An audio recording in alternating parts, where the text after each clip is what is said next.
You didn't get somebody under 40 unless there was a serious issue. There would always be an identifiable reason as to why they had hypogonadism. Fast forward to the last 10 years, Right. Now all of a sudden I'm seeing 18, 19, 20, 21-year-old kids who, when I saw their levels back then, would be through the roof, and now they're 100, 200, freeze of 5, 6, 7. It's very disturbing. To me, it's a health crisis. Welcome to the show where we help you make smart nutrition simple. If you want proven nutrition strategies to help you build a better body and create the energy to show up for your family without overly restrictive and unrealistic dieting, then you're in the right place. Make sure to subscribe and enjoy this episode. Are we in the midst of a men's health crisis? In today's episode of the Smart Nutrition Made Simple show, I had the pleasure of chatting with Dr. Rob Kominiarek. Dr. Rob's a board-certified fellow of the American College of Osteopathic Family Physicians with more than 25 years of experience helping thousands of patients reclaim their health through hormonal optimization. Dr. Rob has advanced certifications in age management medicine and bioidentical hormone replacement therapy. He's also the president and medical director of Renew Health. He's a U.S. Army veteran, a renowned speaker, and Amazon best-selling author. Dr. Rob's passion is directed towards the overall health of the mind and the body through proper nutrition, regular exercise, appropriate supplementation, and the intelligent optimization of hormones when clinically necessary. In today's conversation, Dr. Rob and I talk about his experience at the forefront of men's testosterone optimization and how the practice of TRT has changed over the course of his career. We talk about the myths and misunderstandings around testosterone and why laboratory parameters around what is considered quote-unquote normal have shifted in the last decade. We talk about how environmental toxicity plays a role in our health, ways to remove environmental toxins from our lives, and why everyone should be detoxing twice a month. Finally, we talk about appropriate lab tests for hormonal optimization, downsides of HCG, his view on peptides like GLP-1 agonists, such as semaglutide and tirzepatide, problems associated with pop-up testosterone clinics, and his best practices for treating low T naturally and pharmaceutically. I learned a ton in this conversation, and I hope that it provides you with as much value as it did for me. So without further ado, here's my conversation with Dr. Rob. Dr. Rob, welcome to the Smart Nutrition Made Simple show. How are you today, sir? Good to be here, Ben. Thanks for having me on. Absolute pleasure to have you on the show. I've been meaning to have you on for quite some time. Been following you for a while through Jay Campbell, through Allie Gilbert, had opportunity to meet up with you at her recent summit, and so serendipitous that we're able to have you on the show and share your knowledge with our audience. So thank you for making the time. You're welcome. Glad to be here. You've been a doctor for a long time, so 27, 28 years, but you've been specializing in men's health for a significant portion of that time, and you've been at the forefront of, we'll say, testosterone optimization for a large period of that time. What is it that puts you in that position? How is it that you started to specialize so seemingly early on in an industry that was, where it's likely taboo? Didn't exist. Yeah, exactly. Didn't even exist. So that's a great question, because it was not my intention. I was in an ER residency and a family medicine residency, and I had opened an urgent care for a hospital system out in Western Ohio. This is 1996. All right. Yeah, so it was a while ago. And this kid had pulled out in front of a car on a motorcycle and skipped off the A pillar and flew over the car. And we packed him up and sent him off to the emergency room. And he had blood all over his hips, and he was in pretty bad shape. And that urgent care, maybe like 6 months later, he shows up there, and I didn't realize it was him because we never took his helmet off, And it took a couple of visits, and then it was like, oh, you were the kid that skipped off that car. Well, he had lost a testicle in the accident and then had to have the other one taken in surgery. So he had no testosterone. Mm. And, this is 1996, right?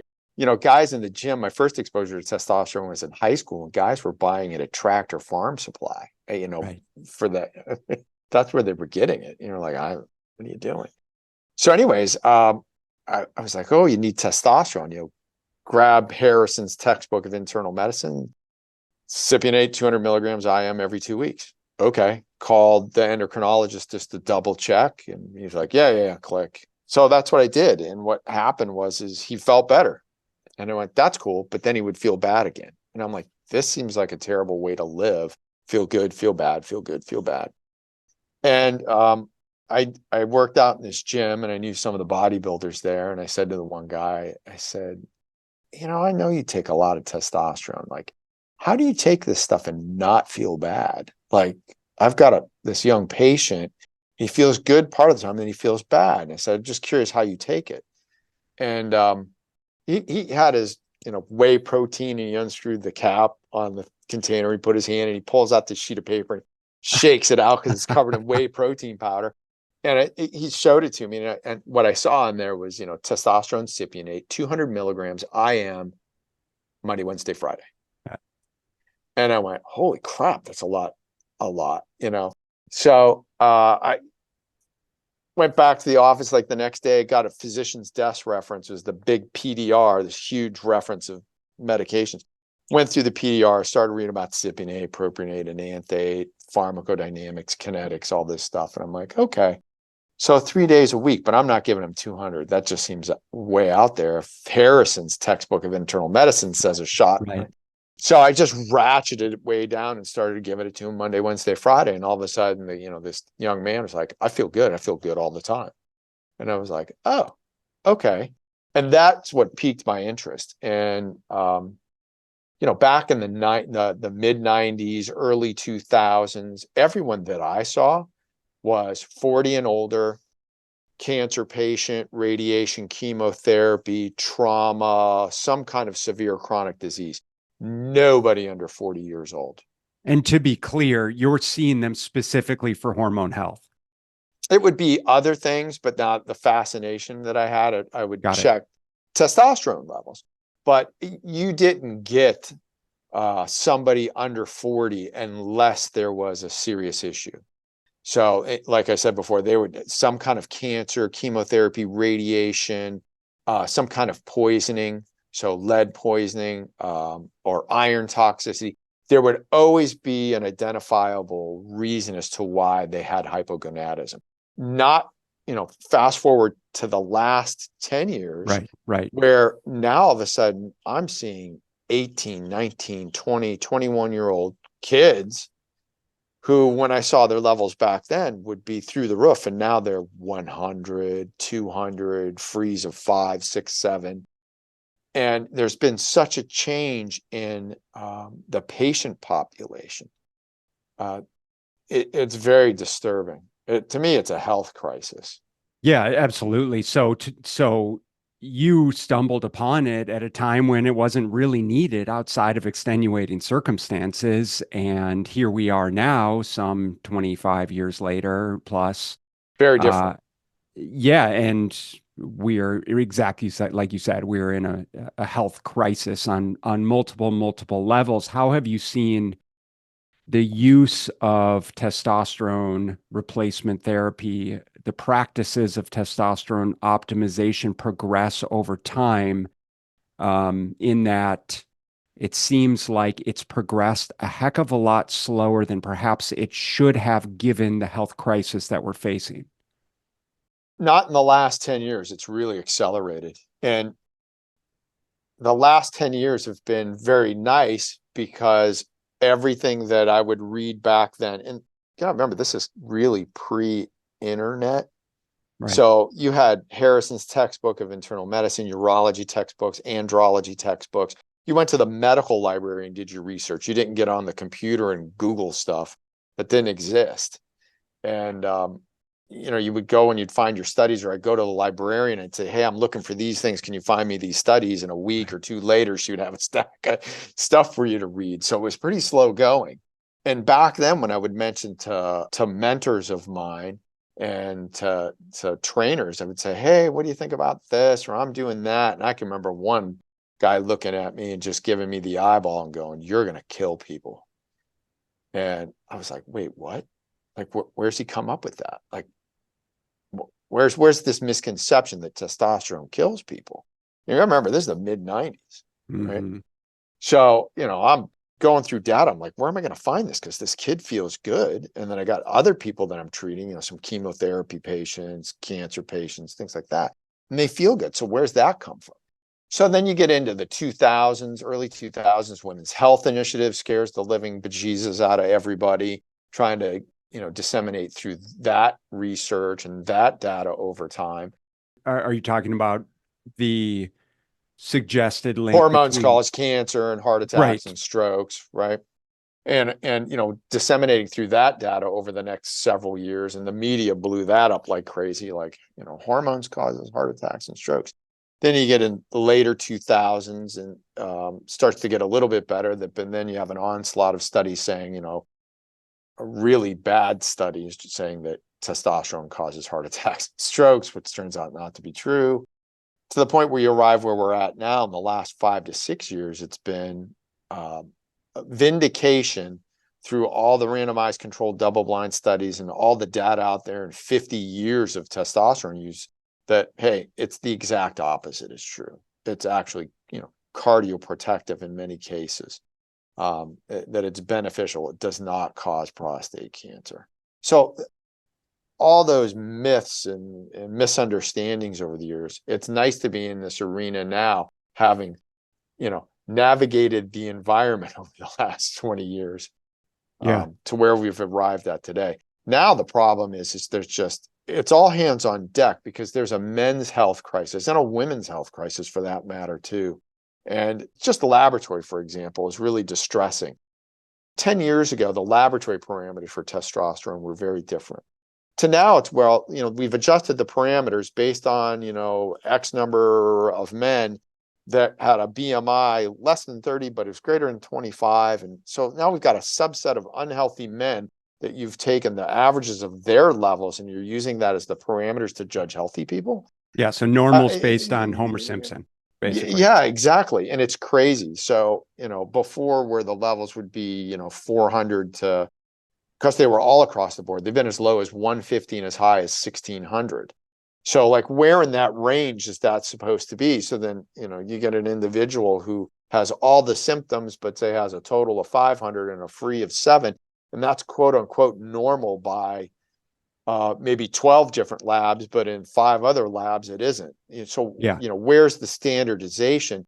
And anything that's been done, everything's just been shifted so hard left that it makes the most profoundly low levels, quote unquote, normal, which is just insane. Just to be clear for our listeners, is over the years, we've seen a shifting in the norms of what is considered to be normal testosterone ranges to the degree now where what would have once been considered quite low is within the quote unquote normal range. Right. Which is funny. I just checked mine the other day and my total was 1010. And in the reference range, 916 is the upper level of normal. So I'm super physiologic naturally because I'm not on testosterone, which is ridiculous. And well, that's pretty damn good. 6 years ago, that would have been inside the normal range, still within the normal range. But now it makes me super physiologic, which is just ludicrous. Well, it's impressive. I need to figure out what you're doing, because me, despite being natural, I'm significantly lower. And perhaps that's why we're having this conversation. Yeah, I can educate myself and educate our clients. That's part of the problem. I in the older generation, I'll say 50 and older, I still get guys that are still producing really good levels of testosterone like myself. It's not unusual. But I'll tell you, 45 and younger, you don't see it. And it's all theory, but all the toxicity, the exposure to different medications, anxiolytics, antidepressants, ADHD, ADHD medication, statins, opioids, marijuana, all these things negatively impact the hypothalamic pituitary testicular axis. Now add on atrazine, glyphosate, bird contraception, aluminum, cadmium, mercury, all the toxins. The Right. average individuals walk around like 200 different toxins in their system. And these toxins love to sit in fat and they love to go to central nervous system tissue. So, which means the brain.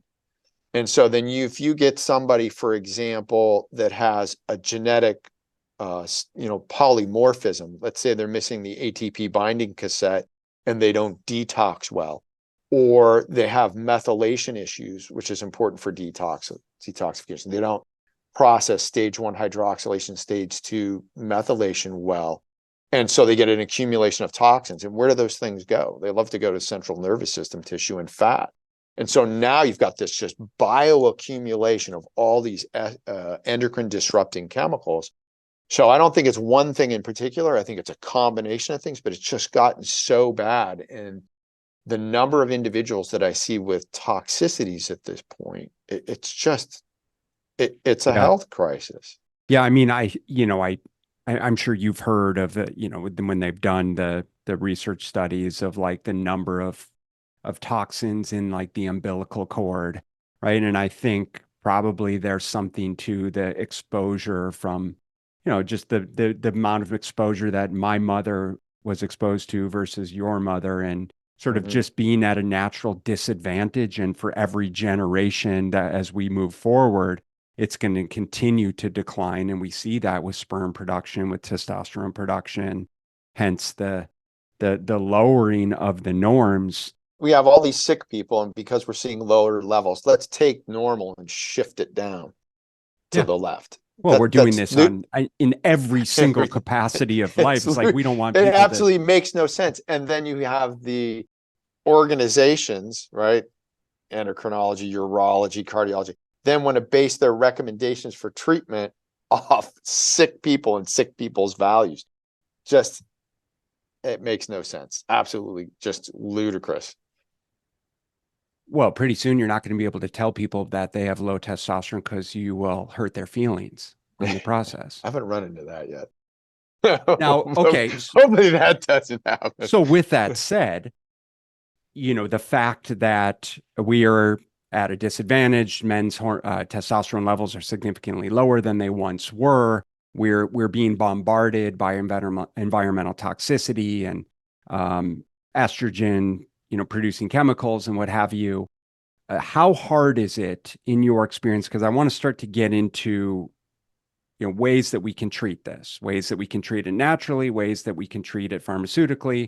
And even within pharmaceutical treatment, what is the best case scenario depending on the person? So in your experience, and maybe we can walk through a couple different scenarios of natural ways for someone to start to improve their testosterone levels should they come into you, be on the low end, not feel great, right? In terms of symptoms, like where do we go from there? All depends on the individual and what kind of compliance I can get. So there's going to be different segments. How I treat a 60-year-old man who's had a major adverse cardiovascular event and has low testosterone, he's insulin resistant, behind the metabolic 8-ball, high triglycerides, high LDL, low HDL, maybe his LP little a is elevated, LP-PLA2. That's a very different issue from a 30-year-old who's got a total of 210, which I saw somebody like this morning, and a free of 3. And where's that problem? And when I challenged him with testosterone, he felt nothing. So that right there tells me those receptors doesn't have a lot of androgen receptor density, doesn't have a lot of sensitivity. He's not going to transcribe, translocate hormones at all. Then tack on top of that CAG sequence issues. This is the 30-year-old you're referring to, or the 60-year-old? 30-year-old. And so is that genetic? Is that an event related? Is it just? So that is a toxicity issue. So where am I going to go with that? So to give you an example here, when I challenge somebody with testosterone, testosterone is a brain hormone.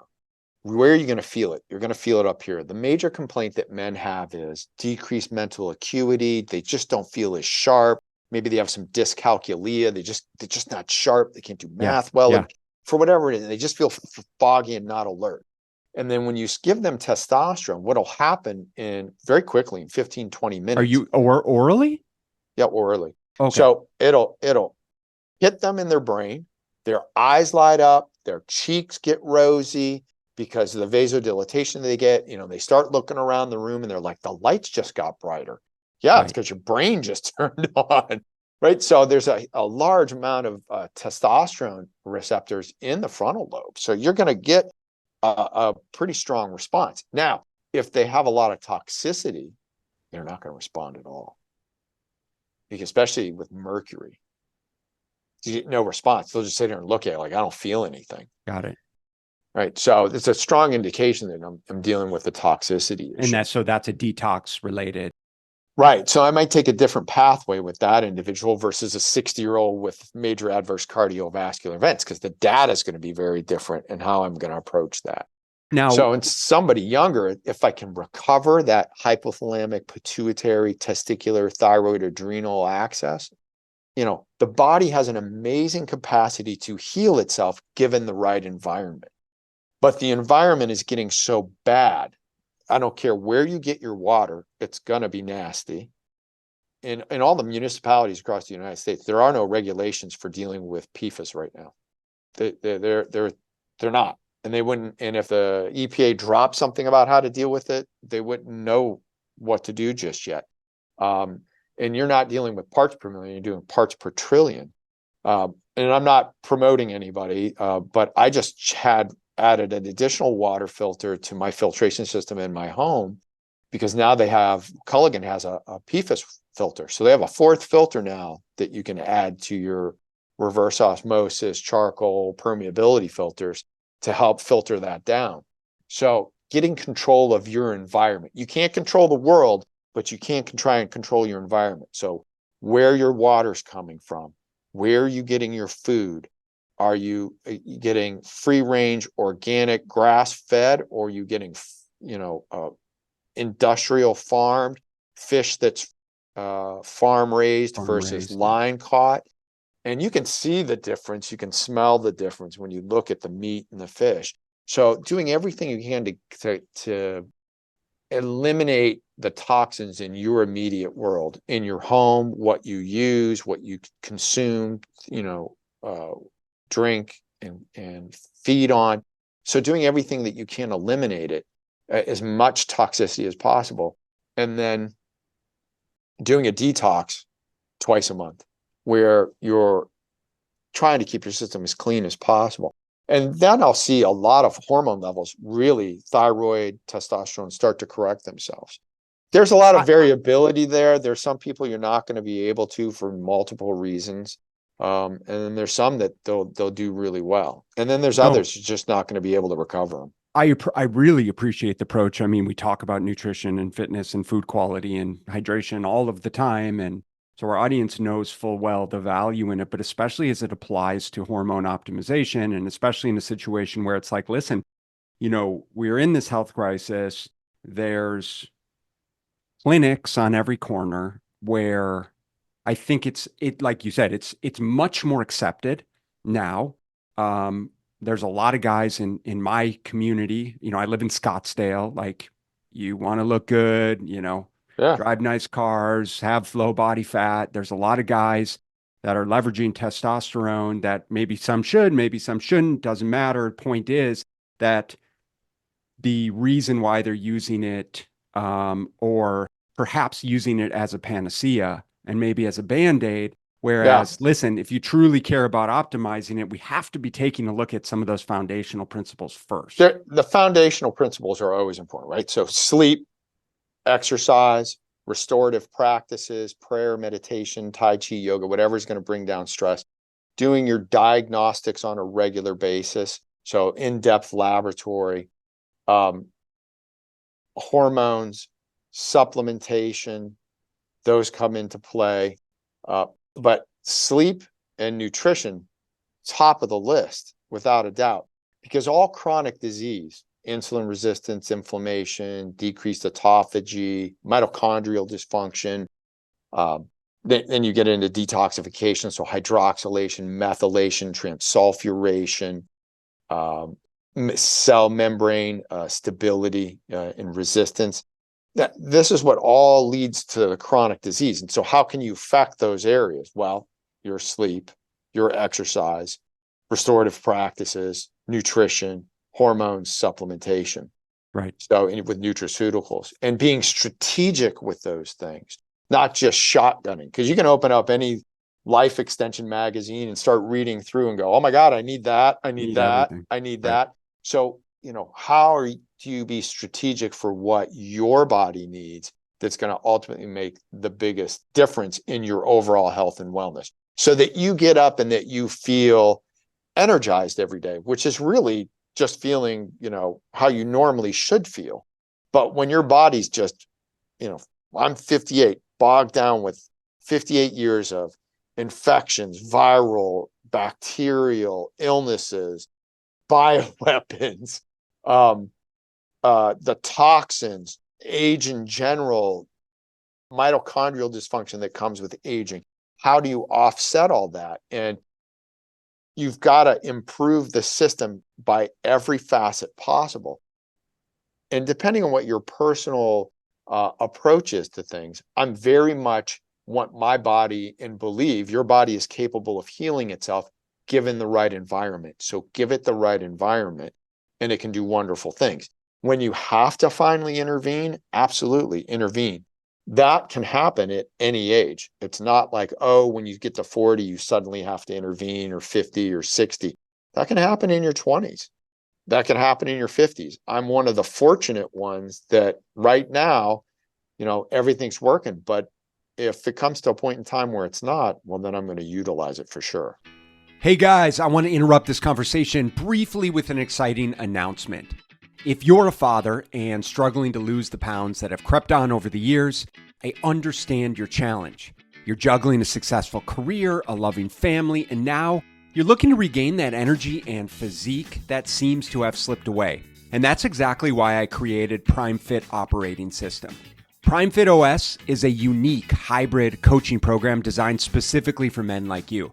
Now, you guys know me, we're not about quick fixes or impossible routines. Instead, we focus on real sustainable change through personalized nutrition and science-driven strength training, all wrapped up in a supportive community with expert guidance directly from me and my 20 years of experience working with men just like you. Imagine mastering your nutrition without restrictive dieting, getting stronger and leaner, and boosting your overall energy, all without overwhelming your already busy schedule.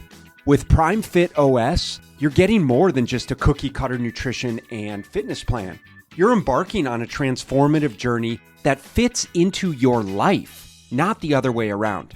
So, if you're ready to take the first step towards a healthier, leaner, stronger, more energetic, confident, ass-kicking you, join us over at Prime Fit Operating System. Trust me, guys, your family, your career, and most importantly, you will thank you for it.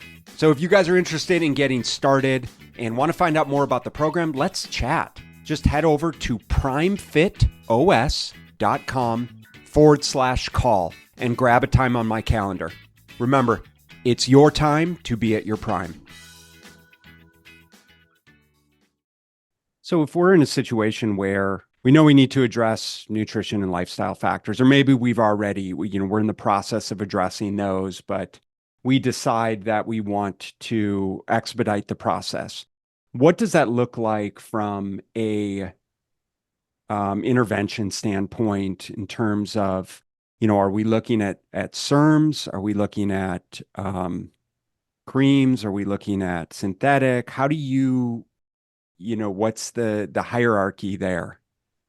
So if we want to take a more natural approach and test and treat the system to see if we can recover, I like selective estrogen receptor modulators, and that's one part of the equation. One part's dealing with the brain, the other part's dealing with systems, the testicles, the liver, right? So optimizing hormone production, optimizing brain function, cleaning out the systems. That's a more natural approach. If that fails, if you test the system and try to treat the system and you can't get symptom resolution, then you can always move to the big tool in the toolbox, which would be testosterone. Yeah. What pathway you go from there, delivery options, whether it's injectable, oral, transdermal, implant, depends on the individual compliance issues. What I might use for a 70-year-old individual who has compliance issues would be different than I would use for a 30-year-old who I don't. So in the case of the SERMs, enclomiphene is one of those, right? And so when would you typically use something like that, and what would someone experience ideally?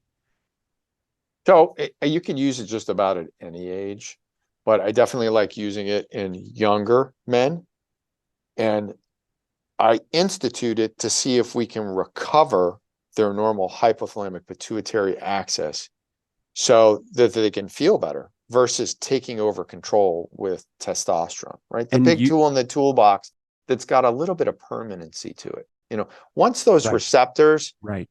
are not, when they're no longer naive to exogenous testosterone, they behave differently. Yeah, I think that that's probably one of the biggest obstacles for men that I speak with is just lack of clarity on what their options actually are. And, to be fair, Dr. Rob, is like, listen, just because it's generally accepted right now, to utilize testosterone replacement and optimize for testosterone, there's not a lot of practitioners that really are on the forefront of knowing how to do all of this, like you and a lot of the network that you surround yourselves with, right? There's just a lot of the standardized principles of 100 milligrams per week and, Sure. estrogen blockers, and there's your protocol, and I'll talk to you in Yeah. 6 months. Yeah. Unfortunately, and I don't disagree with them pushing the telemedicine decision to December of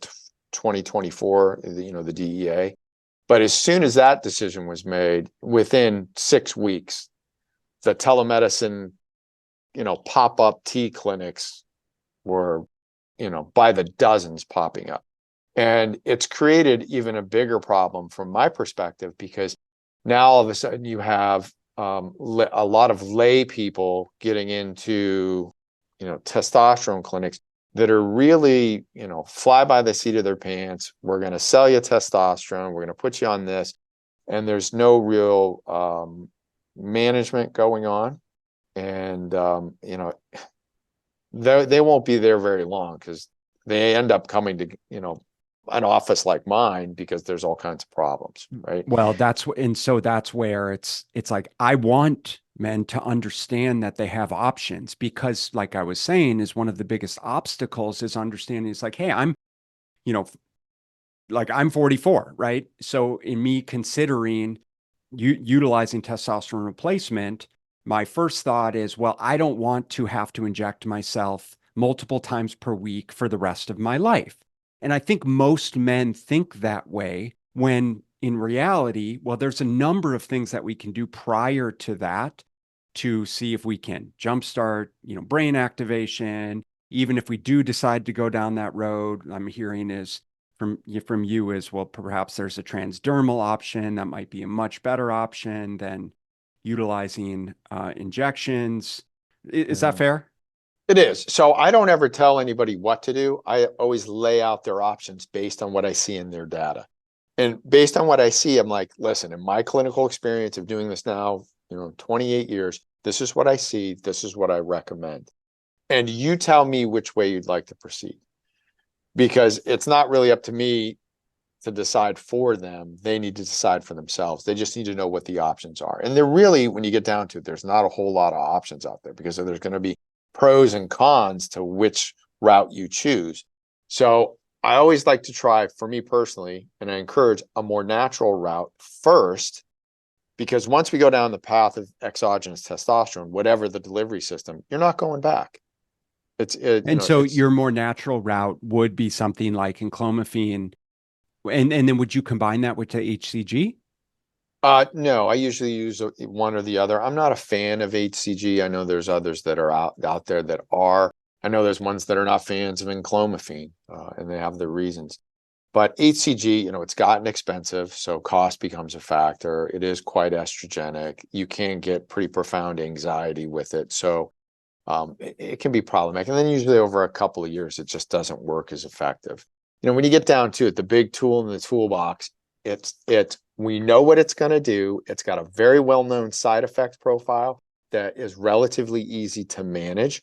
And most men, 80-90%, will do well on it. But there's always going to be that 10 to 20% that are constantly going to have issues for different reasons. And then that's where the intensive management comes in. It's always great when you put a guy on a testosterone and it's like, yeah, he just needs a checkup every 6 months. But not everybody's like that. Not Right. everybody goes on it and just smooth sailing the whole time. And for your clients that are actually utilizing testosterone, what do you tend to utilize more? More cream, more injections, more pellets? Like, what's best practices in your clinical experience? Sure. I used to use pellets years ago. I stopped back in 2010, 2009, 10. So I did pellets for quite a few years. And I just came to the conclusion, these are just not physiologic. I don't like doing the procedure. There's less invasive ways to do this. And I can replicate a more physiologic release of testosterone versus doing implantable. And I've used all three. I've used injectable testosterone. I've used transdermal testosterone. I've used oral testosterone. Me personally, I've never used pellets. It just wasn't for me.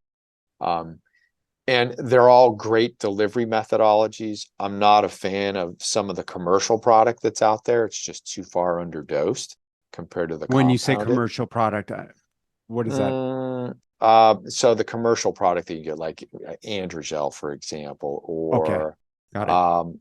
there's a testosterone on decanoate that's oral. I can't remember the name of it, which is not a fan. It's just way, way underdosed. You'd have to take 4 to 6 And so tablets to would you even get typically levels. compound your formulations? Right. You want to have a compounded medication that's going to move the needle, right? Because you need to move that physiologic needle to get effect. So, overdosing can be just as bad as underdosing, but underdosing to me is always way worse because now we're not providing any protection. We're not getting the benefit of the hormone because you're just not getting enough. Okay, I got you. I got you. And so if and when men do start to go down that road, what are the things that they should be concerned about? That they should be discussing with their doctor, that their doctor should potentially be looking at with respect to their lab work? Again, man, I know the community that we surround ourselves with are much more progressive than what I'm seeing in generalities here. Mm-hmm. And so I have a lot of guys that are asking the questions around, you know, my doctor's just testing total, or Yeah, they're not doing inadequate. anything. Yeah, Yeah. 100%. And Yeah. So so, comprehensive laboratory. That's always a good place to start. CBC, Chem 14, total free testosterone, estradiol, estrone. I look at 33 different hormones and metabolites. ACTH, cortisol, vitamin D, homocysteine, B12, folate, LH, FSH, prolactin, cortisol, growth hormone, IGF-1, IGF binding protein 3, DHT, sexual hormone binding globulin. Like you need a comprehensive laboratory, not a calculated cholesterol. At least get a nuclear magnetic resonance lipoprotein profile, copper, zinc, selenium. I mean, there's just what happens is individuals will come to my office and we screen them beforehand. They're like, oh, I've already got labs. In all the years doing this, I think I've had 2 people actually show up with the labs that I want. And it's because they saw somebody that, has worked with me. So I'm right. very comprehensive in my laboratory. I want comprehensive labs. I want to see what the entire system is doing in unison at one time. I don't want some cursory laboratory where you've just got a total free an estradiol, a DHT, and maybe a sexual hormone binding globulin. To me, that's insufficient to know what's happening in the entire endocrine system. Yeah, that's But maybe what required by, whatever college of medicine in, whatever office you're going to, like, hey, cost wise, maybe that's $100, But you and I versus, both know that's what most yeah, docs are going to run, especially yeah. if they're GPs, especially if they're dabbling in hormone optimization, It's so insufficient from my standpoint. Even my initial laboratory for me is just scratching the surface. yeah. I No, go it's good. I way, mean, way, way deeper because you can find answers to things. So, for example, here's here's here's what a real genomic test looks like. It's pretty dang big versus some of the stuff you see sold online. Some of these, companies, selling methylation tests where they look at 4 or 5 different methylation markers, and then, oh, magically you need to be on some special B vitamin or, all right. So injectable. if you're going down this road, make sure your doctor's doing some comprehensive testing.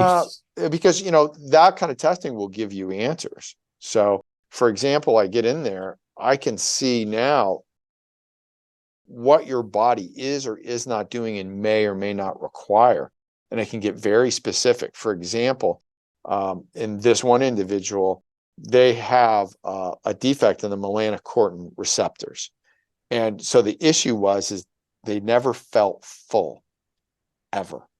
So they would eat and they never got the sensation of, I'm full, I've had enough food. Their sensation was, oh, I'm bloated now, or I'm up to here with food, I need to stop. So they never got that their density of receptors is small, so they just don't have the leptin secretion.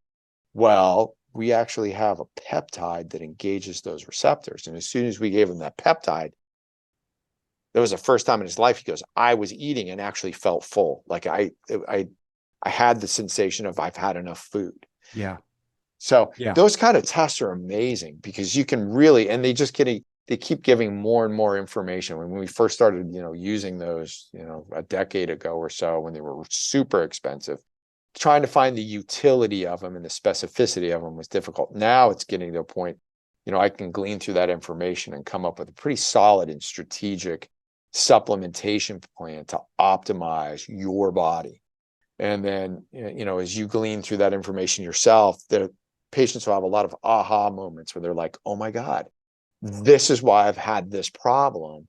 And if I do Sure. this, look what happens. Yeah. And So, as with most things health related, it's not yeah. cut and So dry. the more testing you're doing, Yeah. the more strategic you can be with things like, Gallery tests or Grail tests, the 52 cancer screens, genomic testing, all these different items, intracellular nutrient testing, DEXA scans, carotid ultrasounds, coronary CT angiograms, calcium scores, Sure. all this kind of, the more data you get, the more strategic you can be with your program to help your overall health and wellness and your longevity. So, getting the cursory CBC Chem 7 and the calculated cholesterol profile for your insurance company, okay, that's great, but that's not really telling you much. Yeah, you got to have serious disease to have abnormalities in those things.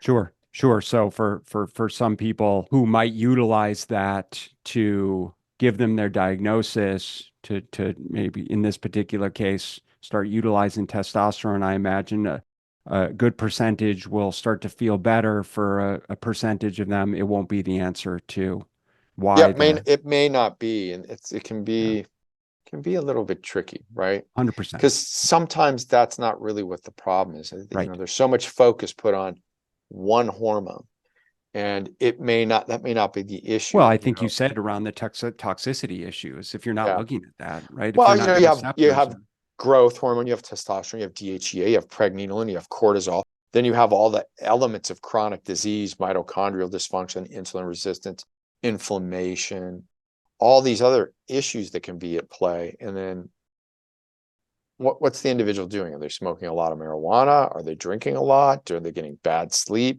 No, not getting restorative, recuperative, regenerative sleep? Is there sleep patterns? So if I had to pick one thing out of any of them that you've got to get control of and be so protective of, it's your sleep. You yeah, got to get that taken care of, because if you're not getting that 2.5, 3 hours of deep sleep, you're not regenerating, recuperating, getting that restorative sleep, everything else is off. That's why a lot of the patients that I see, for example, that are pilots that fly cargo, that fly at night, in the area where I'm located, there's a big company and they fly out, LA, South America, and it's all at night. And, you're flying at night, you're up at the wrong time, stressful environment, sitting, awake, Yep. bored, in the dark when you should be asleep. So a lot of the pilots have some of the worst health that I'll see. I believe that. I believe Yeah. that. I mean, we see that with most night shift. Truckers, yeah, Right. ER, police officers, firefighters, anybody working night shift, it's just usually their health, they pay the price for it. Are you, and if so, how are you utilizing peptides, the GLP, GIP receptor agonists in It your? depends what I'm utilizing them for, right? So they have a lot of utility, not only in weight loss, but from cardiovascular protection, addiction behavior, getting somebody out from behind that metabolic 8 ball that they're behind. So it can really accelerate improvement over 90 days without a doubt. You just have to be cautious in how you're using it. And I always look at a lot of these medications. It's not something that necessarily needs to be used long term. So if I can get changes in somebody in the next 90 days and get them moving in the right Yeah. direction, my goal is always to try and remove particular medications and not make them for a lifetime. It's like, hey, let's adjust our habits. Let's get them moving in the right direction, get them motivated, get them seeing some results. But you do have to be careful with them, because if they're already in a catabolic state, you can make them more catabolic, right? Because their nutrition habits will fall off. And you probably see this doing what you're doing. Most people come in overstressed, underfed, too much alcohol, Undernourished. underfed and undernourished, Yeah. and too much alcohol, right? And they can't process nutrients well. And as soon as as soon as they up their calories a little bit, they start getting chubby again, right? Because their Right. metabolism's so slow. So, dealing with that whole issue. I like the agonists, the GLP-1, GIP agonists, they're fantastic. Thank God we have them. So the terzepatide Love it. ones. Tirzepatide, testosterone, tesamorelin, third Yeah. generation peptide, triple T works miracles. But it can't overcome bad Of nutrition habits. course. It Or can't sleep. overcome bad sleep, and it can't overcome alcohol, right? So, if you're going to negotiate, with your doctor or even with yourself, look yourself in the mirror. And if you're going to sit here and you're going to negotiate with yourself, like, I'm still going to have 2 or 3 drinks a week, alcoholic drinks a week. Well, you're just kidding yourself. You're making it more difficult, Yeah. right? Alcohol is a cardiotoxin. It's a neurotoxin. It doesn't do anything good for you. It's all a lie. You know, It's one giant lie. it's so good, but it must be so frustrating for people to listen to this because there's no concise way to help you other than just giving you these foundational principles that we're just reinforcing over and over and over again. And, by the way, for those of you listening, when I say that the GLP, GIP agonists, we're talking about the semaglutide, the Ozempic, the Wegovy, Wegovy, the Manjaro. Mounjaro, right? Because I know that's what either you're aware of right now or you're hearing about. And we like to paint the black and white picture of either these are all good or stay the heck away from them. And No, obviously, I like would put them in the category of awesome. I think they're fantastic, but they need to be used appropriately, right? So if I'm going to structure somebody on this, what's the first thing you do? You get their nutrition straight, because generally they're coming in and they're already behind the 8 ball. They're overweight. They want to get rid of weight, right? So they're already catabolic. They're usually underfed. So we got to get their nutrition straight, because as soon as you put them on it, they're not going to want to eat because they're going to have no right, appetite. So now the last thing I really want you doing is going into a very low calorie diet, because that's just going to further make things worse. So you've got to get their nutrition straight. More often than not, before I even start that, I feed them up. Especially, let's take the 35-year-old, 40-year-old female who's been on birth control pills, who's partying with their girlfriends, has had a couple babies, and now she's into working out. She's working out too much, and she's underfed and, calorically restricted for long. She's crashed her metabolism, Yeah. and the receptors for, leptin and insulin, they're all Right. blunted. They need to be fed up before you even do. Yeah, I mean, we got to nutritionally feed them up before we think about adding in medications, And right? muscle Because mass. yeah, right. So we got to get that taken care of. So oftentimes, like, I don't prescribe GLP-1 GIP agonist in solo. I don't. They're not by themselves. I'm adding in other items as well. So making sure that there's enough leucine on board, right? So you got to have enough amino acid, making sure they're getting enough of their B vitamins. What's their nutrition like? I'm going to set their nutrition, say, okay, we're going to consume X number of healthy calories, and this is what it's going to look like. And I may, cycle them through their calories, right? They may be carb cycling at times. Other times I might just be feeding them up for a while. Then you've got the whole menstrual cycle to deal with and the cravings. So what are you doing with that? Then if there's toxicities issues, what kind of nutritional program am I going to put them on if I'm dealing with toxicity issues? So you can't say that one program is going to fit all people. It just doesn't really work that way. You really It's need to nice. take an individualized approach. It's nice hearing you talk about the agonist positively, though, because I'm seeing really good things. I just I think see that nothing but good things. the caveat here is exactly what you're talking about. It's like, listen, your appetite is going to be limited. That doesn't give you a hall pass to get by eating virtually nothing or grabbing a Starbucks breakfast sandwich as your calories Yeah. for the day. You actually need to make a concerted effort to get the most amount of nutrient dense food and supplementation that you can to hit these benchmarks of vitamins and minerals within the relatively constricted calorie range that you're currently in. And by the way, you also need to make sure that you're still strength training so that we preserve lean muscle tissue through this quote unquote catabolic process. Yeah, and oftentimes I might even have them on testosterone, which is beneficial. But their nutrient profile, for example, and their macros, if I calculate out that their base needs to be 1500, for example, I might only create a very small deficit while they're, on an agonist, because I don't want them at 600 or 700 calories. Right. I only maybe want a 200 to 400 calorie deficit at the most. Slow and steady wins the race. Slow and steady wins the race. Yep. You get that rapid weight loss, there's always some kind of rebound. I see It's less always rebound, Yeah. with using the agonists for sure, because they're fantastic. They really do a good job. Good. And they can be used very effectively and safely. Last question before we let you go. You mentioned how you promote detoxification multiple times throughout the year.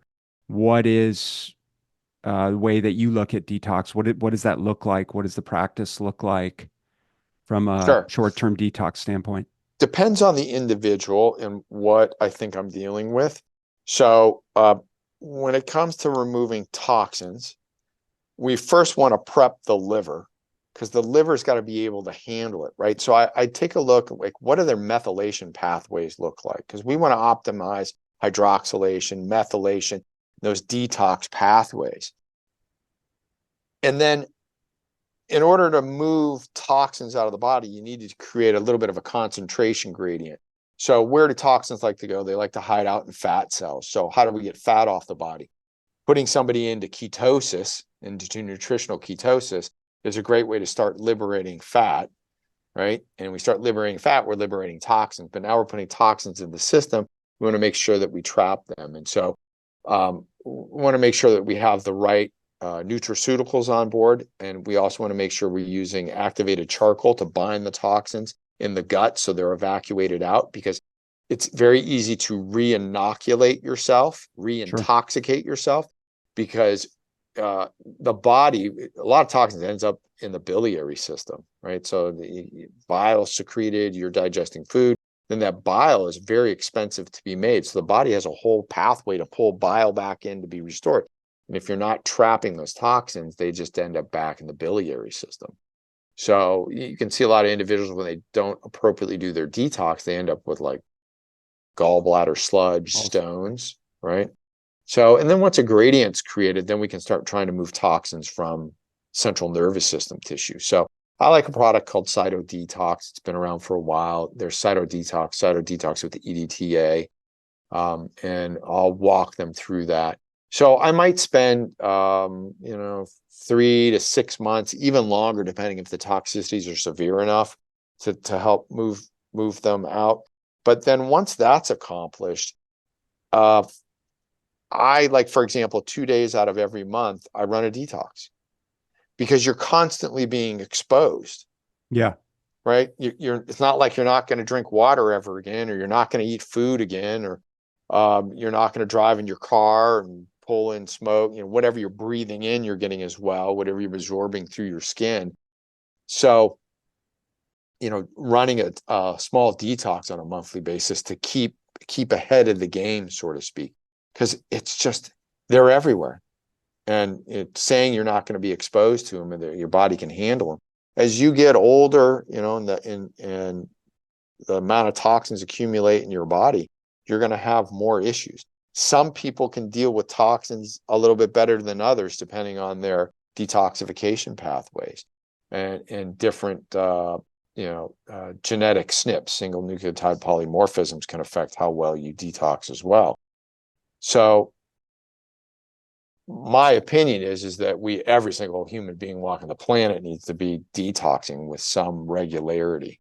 How you go about that, there's different methodologies to do it. But I'm a big fan of trying to get everything out of the central nervous system tissue and take care of what that's in it. Like if you have mercury fillings, amalgam fillings, get those out, get those taken care of, get composite put in.